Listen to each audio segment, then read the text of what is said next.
তুমি কি জানো ক্যালকুলেটরের মাধ্যমে মাত্র 10 সেকেন্ডে সূচকীয় সমীকরণের সমাধান করা সম্ভব? এখন আমি টাইপ 4 এর সূচকীয় সমীকরণের সমাধান সম্পর্কিত যে এমসিকিউগুলো আছে সেগুলো সমাধান করব।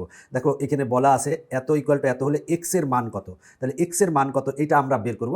তো এই ক্ষেত্রে আমরা এই এক্স এর মান অপশন থেকে আমরা শুদ্ধি পরীক্ষা করব, বাম পক্ষে বসাবো ডান পক্ষে বসাবো, বসাই দেখবো যে দুই পক্ষ সমান আছে নাকি। তো আমরা ধরে নিলাম যে ঘয়ের ক্ষেত্রে আমরা সেই পরীক্ষাটা করব। তাহলে দেখো আমরা মানে ঘয়ের ক্ষেত্রে চেক করে দেখি, 9 ভাগ আমরা 4 লিখলাম, লিখলে কি আসলো 9 ভাগ 4 আসছে, এটা কিন্তু অ্যান্সারে সেভ করা আছে। তাহলে আমরা বাম পক্ষে যদি দেখি তাহলে বাম পক্ষে আছে প্রথমে এক্স এর মান আমরা ধরে নিয়েছি এইটা ধরে নিয়েছি, তাহলে অ্যান্সার লিখলাম, লিখার পরে এবার অ্যান্সারের উপর পাওয়ার কত হবে, এই যে পাওয়ার দিব হচ্ছে এক্স মানে অ্যান্সার আছে, তারপরে রুট ওভার অফ অ্যান্সার, এই যে এটা আমরা পেলাম, এটা পেয়েছি। এখন দেখো আমরা ইকুয়াল প্রেস করব, ইকুয়াল প্রেস করলে আমরা কত পাচ্ছি 15.43 পাচ্ছি।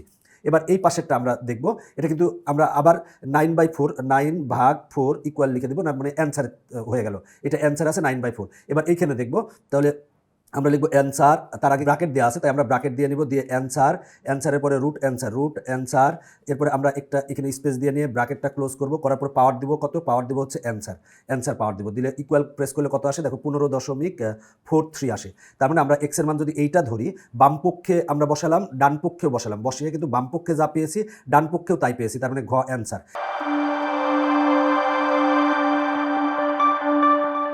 এখন আমি দেখা যাচ্ছে যে এইটা ধরেছি, তুমি প্রথম থেকে চেক করে আসতে পারো, তুমি এটা মনে করো অনুমান করে মনে করলে এটা অ্যান্সার হতে পারে, তাহলে এটা বাম পক্ষে এবং ডান পক্ষে তুমি এক্সের মান বসিয়ে দেখবা, বসিয়ে দেখলে দেখবা যে হয় নাকি, দেখবা যে এই ক্ষেত্রে হবে না, এই ক্ষেত্রে হবে না, এই ক্ষেত্রে হবে না, এটার ক্ষেত্রে হবে, এটা অ্যান্সার।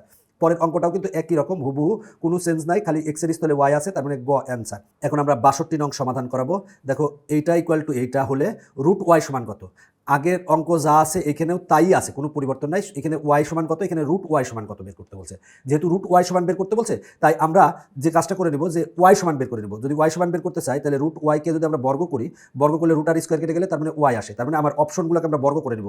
0কে বর্গ করলে 0 হবে, 1কে বর্গ করলে 1 হবে, হাফকে বর্গ করলে 1/4 হবে, আর 3/2কে বর্গ করলে কত হবে 9/4 হবে, 9/4 হবে। তার মানে আমার ওয়াই সমান আমরা যদি ধরি তাহলে অপশনগুলো হবে 9/4, মানে রুট ওয়াই হলে কি 3/4, আর যদি আমি এটাকে ওয়াই ধরি তাহলে হবে কত 9/4 হবে, কারণ বর্গ করলেই আমরা ওয়াই সমান পাবো। এবার দেখো এই আগের অঙ্কের মতো এই যে 9/4, এটাকে যদি তুমি বাম পক্ষে বসাও ডান পক্ষে বসাও 9/4 বসাও, তার মানে কিন্তু তোমার এই অ্যান্সার একই রকম আসবে। মূল কথা হলো যে আগের দুইটা অঙ্কও যা, এই অঙ্কটাও তাই, জাস্ট এখানে আগের অঙ্কে ওয়াই সমান বের করতে বলেছিল, ওয়াই সমান এসেছিল 9/4, এখন রুট ওয়াই সমান বের করতে বলছে, তার মানে 3/4 হবে।